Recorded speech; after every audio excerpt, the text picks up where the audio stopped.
Ahoy, Horas! Apa kabar Anda pemirsa? Selama 24 menit ke depan kami menghadirkan berbagai kisah inspiratif dalam keberagaman budaya. Saya Agnes Nambela, inilah Bingkai Sumatera. Cerita inspiratif pertama datang dari sosok Irwansyah Daki, seorang penjual jamu di Deli Serdang, Sumatera Utara. Bersama istrinya, ia mendirikan sebuah panti asuhan. Lewat hasil berjualan jamu, ia pun menyokong kehidupan dan hak dasar anak-anak yatim dan duafa. Selengkapnya dalam liputan berikut.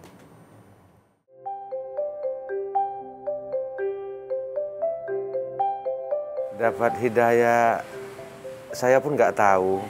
Ya cuman karena saya penjual jamu sehari-hari di pinggir jalan, jadi apa sehari-hari yang saya nampak itulah yang membuat saat ini saya bergerak gitu untuk mendirikan panti asuhan ini.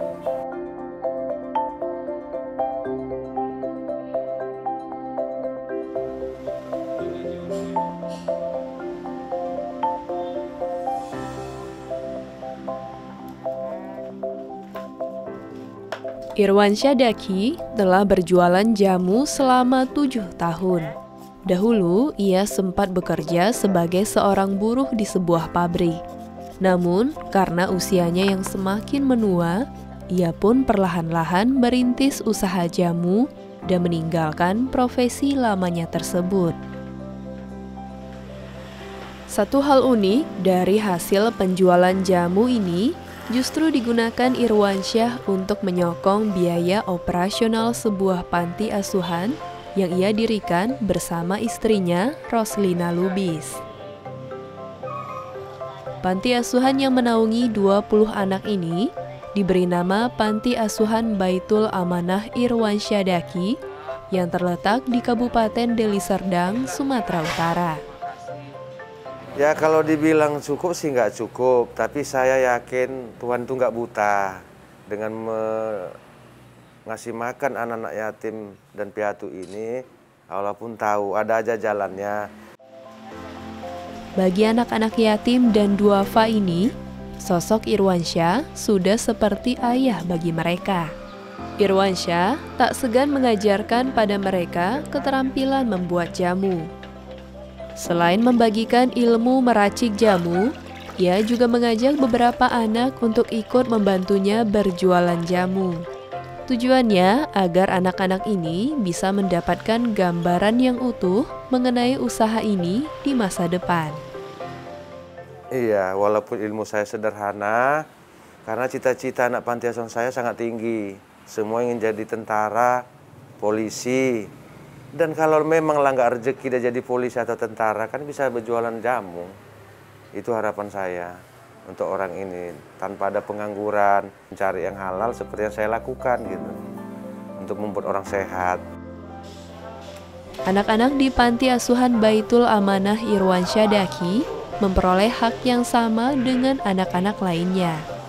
Mereka diberi akses meraih pendidikan, makan yang cukup dan bergizi, bahkan les tambahan, baik itu les mata pelajaran hingga mengaji. Semua kegiatan ini dilakukan Irwansyah dan Roslina agar nantinya anak-anak panti asuhan binaan mereka bisa memiliki bekal kehidupan dan akhlak yang baik. Terima kasih Pak Irwansyah dan Bu Roslina telah mengasuh dan mendidik kami anak-anak panti. Semoga panjang umur, sehat selalu, murah rezekinya, dijauhkan dari mara dan bahaya dan penyakit-penyakit. Terima kasih telah mendidikkan kami agama dan semoga menjadi amal jariah bagi Bu Ros dan Pak Irwansyah Daki. Cita-cita saya menjadi tentara dan saya akan ingat adik-adik saya di sini. Saya akan membantu mereka dan mengajarkan mereka agama juga. Di tengah kondisi belum adanya donatur tetap, Irwansyah dan istrinya senantiasa berusaha untuk menjadi figur orang tua dan mengayomi anak-anak binaan mereka. Di samping itu, mereka juga membuka pintu yang selebar-lebarnya kepada para donatur yang ingin bersumbangsi membantu panti asuhan ini. baik untuk mendukung kelangsungan pendidikan, sarana belajar, kebutuhan sehari-hari, tempat tidur, hingga lemari pakaian anak-anak panti asuhan. Dengan di usia kami yang semakin tua ataupun senja ini bisa bermanfaat untuk anak-anak, kelanjutan terutama untuk masa depan, terutama tingkat pendidikan dan pendidikan formal maupun non-formal, terutama pendidikan agama yang bisa membawa mereka menjadi anak-anak muda ataupun generasi muda yang soleh dan soleha yang bisa dibanggakan oleh kedua orang tuanya. Ya, harapan saya mudah-mudahan panti ini berjalan dengan sebagaimana mestinya, menciptakan anak-anak panti asuhan yang siap menjalani ataupun menerima tantangan global dengan pendidikan agama yang kita berikan dan pendidikan formal yang mereka dapatkan dari sekolah. Inilah jamu kebajikan yang diracik Irwansyah untuk menyokong kehidupan anak-anak yatim dan duafa. Dari tetes demi tetes jamu yang ia racik, terselip doa dan harapan agar generasi penerus bangsa ini tumbuh menjadi insan mandiri yang berguna di masa yang akan datang.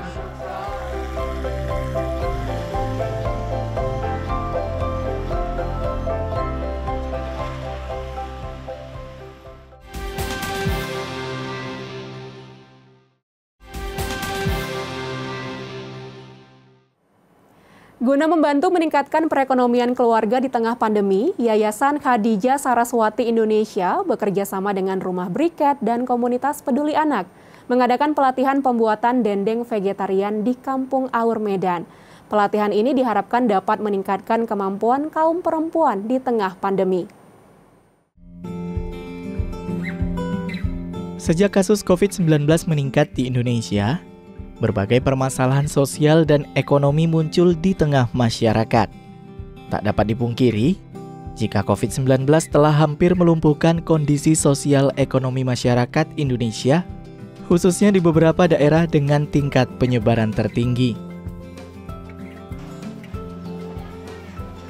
Miris dengan kondisi ini, Lembaga Khadijah Saraswati bekerjasama dengan Rumah Briket dan Komunitas Peduli Anak berinisiatif memberdayakan perempuan lewat pelatihan-pelatihan yang dapat meningkatkan perekonomian keluarga di era pandemi. Seperti belum lama ini, mereka mengadakan pelatihan pembuatan dendeng vegetarian di Jalan Syah Bandar, Kampung Aur Medan. Sebenarnya ini programnya dalam rangka ini kan sustainability program. Sustainability program itu memang sudah kami laksanakan. Jadi dendeng vegetarian ini salah satu produk yang kami anggap potensial, murah, dan gampang dibuatnya sehingga ini diharapkan bisa menjadi salah satu mata pencarian buat ibu-ibu untuk membantu perekonomian rumah tangga. Menghadirkan pemateri yang mumpuni di bidangnya, pelatihan ini diikuti 30 ibu rumah tangga dari Kelurahan Kampung Aur Medan. Dalam pelatihan ini, mereka diajarkan membuat dendeng dari bahan yang tak biasa. Ya, jika kebanyakan dendeng terbuat dari bahan hewani, namun dendeng yang satu ini berbahan dasar daun singkong. Proses pembuatannya tidak terlalu sulit pemirsa. Pertama-tama, daun singkong dibersihkan, lalu direbus. Daun singkong yang sudah direbus kemudian dipotong dan dicampur dengan bumbu halus yang terdiri dari bawang putih, bawang merah, merica, dan lainnya. Setelah itu, adonan dikukus. Setelah matang, bahan dendeng vegetarian ini dipotong kecil-kecil, kemudian digoreng. Oh iya pemirsa, selain menggunakan daun singkong yang masih segar, Anda juga bisa menggunakan daun singkong yang sudah layu loh. Caranya, dengan memberikan cairan ekoenzim pada daun singkong yang telah layu agar terlihat segar. Kalau dendeng vegetarian itu target kami untuk setengah kilo jadi itu nggak sampai 20.000. Jadi harga jualnya tinggi, tapi modalnya itu nggak mahal. Nah untuk masyarakat untuk masyarakat yang saat ini sedang kesulitan ekonomi, mungkin ini salah satu alternatif buat mereka bisa punya produk yang bagus untuk layak dijual. Kalau program ini kan memang rutin kami bikin, minimal dia sebulan sekali ada. Kalau semangat sih selama produk ini menarik, terus penyampaiannya mereka paham dengan bahasa yang buat mereka memudahkan, ditambah sedikit motivasi, saya rasa nggak ada kesulitan buat itunya. Harapannya cukup, saya rasa semoga bermanfaat. Kalau bermanfaat buat mereka, insya Allah jadi satu kebahagiaan buat kami. Pelatihan pembuatan dendeng vegetarian ini disambut baik oleh para peserta pelatihan, salah satunya Andriani, seorang ibu rumah tangga berusia 47 tahun. Menurutnya, pelatihan ini sangat bermanfaat. Di samping bahan dasarnya yang ekonomis dan mudah didapat, produk dendeng vegetarian ini juga bisa menambah pendapatan mereka. Tanggapan kami alhamdulillah sangat senang dan bagus sekali hari ini, bahwasanya kami dapat ilmu, wawasan dari Ibu Dewi, Ibu Harena Simbolon yang telah mengajarkan kami sebagai masyarakat awam ya. Kami istilahnya dari kami tidak tahu ilmu membuat dendeng, pelatihan dendeng vegetarian ini kami sangat bermanfaat sekali untuk diri kami, juga untuk keluarga. Apalagi di masa pandemi ini ya, alhamdulillah kali. Rasanya beban kami pun agak ringan gitu. Enak pokoknya. Udah kami rasakan cara masaknya, gurih dan enak lezat. Harapan kami, kalau bisa jangan sampai di sini aja ya. Kalau bisa ada nanti praktek-praktek pelatihan yang lain lagi untuk yang akan datang. Seperti misalnya entah pembuatan dari ampas kelapa, kata Ibu Herena tadi ya, tapi belum sempat diajarin. Pelatihan ini membuka banyak peluang dan kesempatan bagi masyarakat. Semoga dengan diadakannya pelatihan ini dapat menjadi bekal bagi kaum perempuan untuk menambah penghasilan dan meningkatkan perekonomian keluarga di era pandemi saat ini.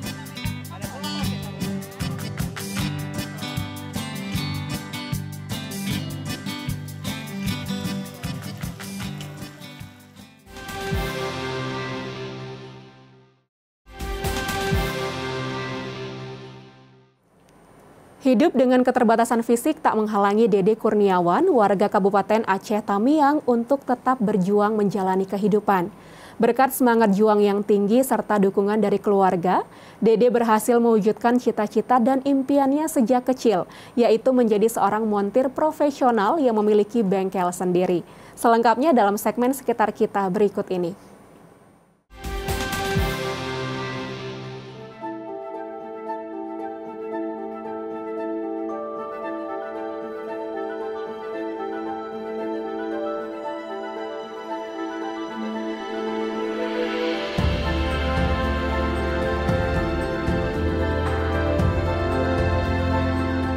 Kita menganggap selama ini kaum masyarakat difabel adalah masyarakat marginal yang tidak mempunyai kemampuan dan aktualisasi diri. Jadi kita pikir kita bersama-sama dengan dinas-dinas terkait lainnya melihat bahwa sesungguhnya potensi masyarakat difabel yang ada itu mereka ingin maju, mereka ingin mandiri dan tidak tergantung dengan orang lain.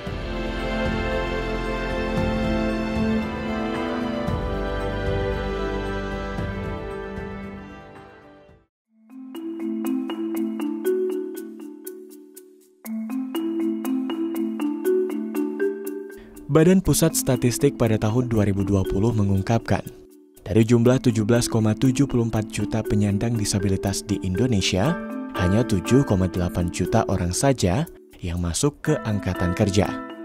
Rendahnya tingkat partisipasi angkatan kerja pada disabilitas disebabkan oleh banyak hal. Menteri Ketenagakerjaan Ida Fauziah mengatakan, salah satu penyebabnya karena keterbatasan lapangan kerja hingga diskriminasi dan stigma terhadap penyandang disabilitas.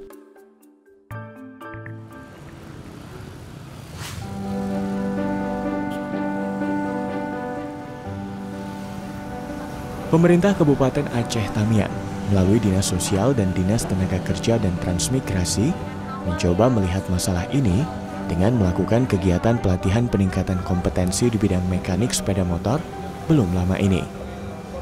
Pelatihan ini dilakukan demi mewujudkan penyandang disabilitas yang berdaya, mandiri, dan inklusif. Di Dinas Tenaga Kerja dan Transmigrasi Kabupaten Citamuyang sendiri ada program yang kami jalankan yang bernama Program Skill Development Center, SDC. Nah, alhamdulillah di tahun 2020 kemarin kita mengkhususkan penanganan terhadap masyarakat difabel yang memiliki dan berkeinginan untuk membuka usaha bengkel sepeda motor. Oleh karena itu, kami bersama-sama dengan stakeholder terkait lainnya melakukan dan melaksanakan pelatihan servis sepeda motor injeksi kepada khusus masyarakat difabel yang ada di Kabupaten Aceh Tamiang. Tujuannya adalah tidak lain dan tidak bukan agar masyarakat difabel ini mempunyai skill dan keahlian untuk meningkatkan kesejahteraan masyarakat difabel pada khususnya dan mengurangi angka pengangguran di Kabupaten Aceh Tamiang pada umumnya.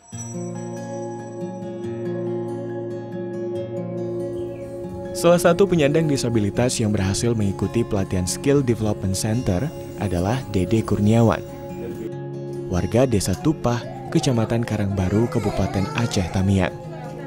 Dede adalah ayah dari 3 orang anak. Pada usia 4 tahun, ia menderita polio yang menyebabkannya harus menggunakan alat bantu untuk berjalan. Ia bersama sang istri Zuraida dikaruniai anak pertama bernama Mariam, seorang penyandang disabilitas fisik dan mental.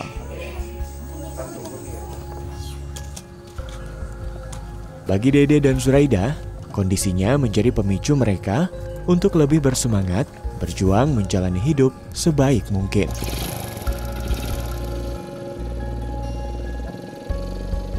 Banyak orang seperti itu menilai orang cacat ini pandang sebelah mata. Nah, jadi saya buktikan bahwasanya pekerjaan kita sebagai mekanik sepeda motor ini bagus melayani konsumen. Nah, jadi orang pun percaya. Kita buktikan bahwasanya orang cacat itu mampu. Ya, kita karena mendekatkan diri kepada Allah. Maka kita tetap bersyukur. Inilah hidup penuh perjuangan. Jadi kita jalankan dengan ikhlas. Itulah yang membuat saya berdamai. Berkat pelatihan yang diberikan oleh pemerintah daerah dan pihak Pertamina Hulu Rokan Zona 1 Rantau Field, Dede kini berhasil menjadi seorang montir sepeda motor profesional.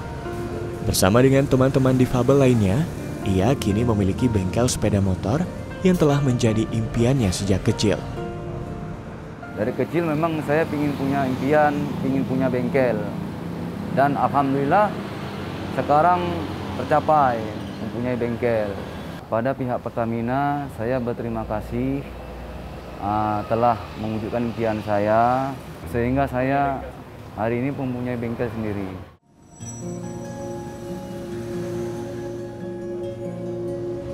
Selain membuka bengkel, Dede juga memiliki sertifikat keahlian sebagai pengajar. Ia aktif mengajar dan memberikan pelatihan khusus montir sepeda motor kepada anak-anak SMK dan masyarakat umum. Sebagai bentuk syukur terhadap apa yang sudah ia raih, Dede juga membuka kesempatan bagi siapa saja yang ingin kursus menjadi montir sepeda motor secara gratis.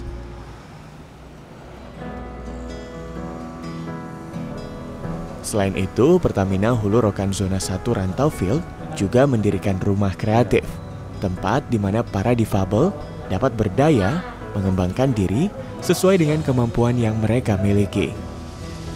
Selain bengkel, Pertamina juga memfasilitasi masyarakat berkebutuhan khusus lainnya untuk bisa mandiri dengan membuka usaha cuci sepeda motor. Ini sesuai dengan moto Pertamina, Energizing You, yang berarti memberikan energi positif untuk masyarakat, khususnya masyarakat berkebutuhan khusus di Aceh Tamiang. Jadi kalau di kami, selama ini melihat ke sekeliling, perhatian terhadap teman-teman yang difabel ini sangat-sangat sedikit, dan kita coba, ya kita namanya berbagi ya, tidak membedakan siapapun. Jadi kita coba bagaimana sih kita bisa mendekati teman-teman difabel untuk mereka bisa berdikari lah, bisa mempunyai usaha tersendiri gitu. Intinya sebenarnya mereka punya semangat, tetapi kadang-kadang percaya dirinya ini kurang. Kita coba membangun kepercayaan diri mereka dengan memberi keterampilan. Dengan kepercayaan diri mereka timbul, semangat kerjanya ada, etos kerja terbentuk. Sehingga kualitas kerjanya juga akan terjaga. Itu yang harapannya kita bisa capai, sehingga nanti customer datang pun mereka percaya, customer puas, ini akan tersebar nih, bahwa walaupun difabel, tetapi kualitas kerjanya bagus. Apa yang dikerjakan semuanya sesuai dengan standar. Ini masih awal, masih pilot project lah istilahnya. Harapannya ke depan kita bisa kembangkan lagi, tidak hanya perbengkelan, tidak hanya cuci motor, bisa juga nanti ke kesenian atau ke kreativitas lain seperti batik mungkin atau menjahit, kuliner. Nah, harapannya ini bisa kita coba kembangkan.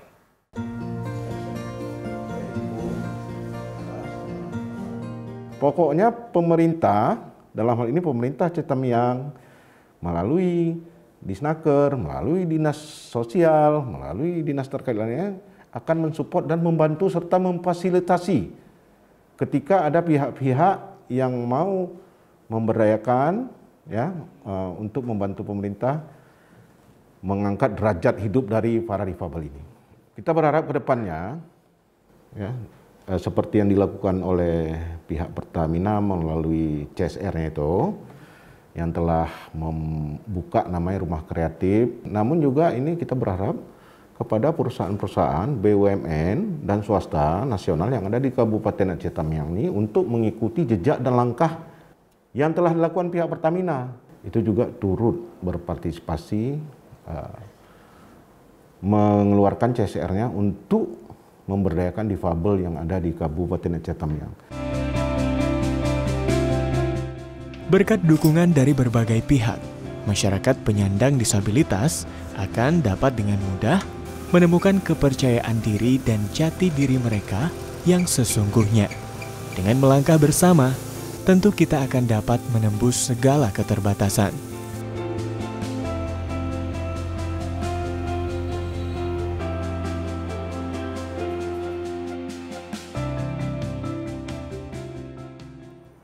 Sekian program Bingkai Sumatera, jaga diri Anda dengan menerapkan protokol kesehatan 5M dimanapun Anda berada. Memakai masker, mencuci tangan pakai sabun dan air mengalir, menjaga jarak, menjauhi kerumunan, serta membatasi mobilitas.